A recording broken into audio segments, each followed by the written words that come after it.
দর্শক এ পর্যায়ে জানিয়ে দিচ্ছি আজকে সংবাদপত্রের গুরুত্বপূর্ণ শিরোনামগুলো।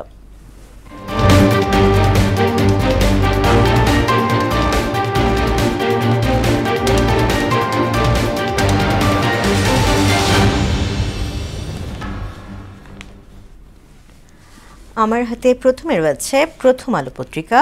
শিরোনাম করেছে মাশুল বাড়ানোর চাপে ভোক্তা ও ব্যবসায়ীরা, কেনাকাটা আটকে দিয়েছিলেন নাহিদ, তোড়জোড় ফয়েজের। নিহত বেড়ে ৩৫, চিকিৎসা শেষে বাড়ি ফিরল ২ জন। এরপরে দৈনিক ইত্তেফাক শিরোনাম করেছে লন্ডন থেকে লোক ভাড়া করে এনে দেশ চালানো যায় না ফখরুল। চলে গেলেন আরও ২ জন, মৃত্যু বেড়ে ৩৫। পতিত শক্তি গণ্ডগোল লাগিয়ে নির্বাচনের আয়োজন ভণ্ডুলের চেষ্টা করছে প্রধান উপদেষ্টা। এরপরে রয়েছে সমকাল শিরোনাম করেছে কর্মমুখী শিক্ষায় নজর বেসরকারি বিশ্ববিদ্যালয়ের, গ্রামীণ ইউনিভার্সিটির শিক্ষা কার্যক্রম শিগগিরই শুরু।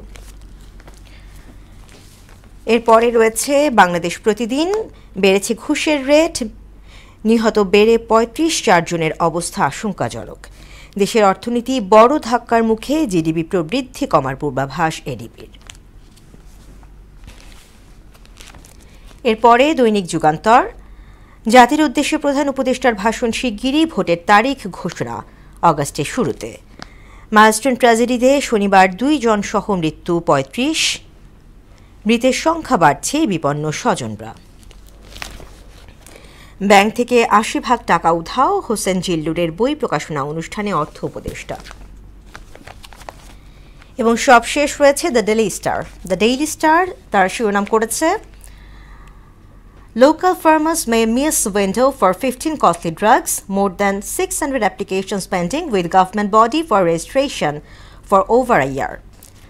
Chief advisor to unveil election date within 4 to 5 days, says Mustafa Jamal after Yunus met 11 parties. দর্শক, এই ছিল সংবাদপত্রের গুরুত্বপূর্ণ শিরোনামগুলো।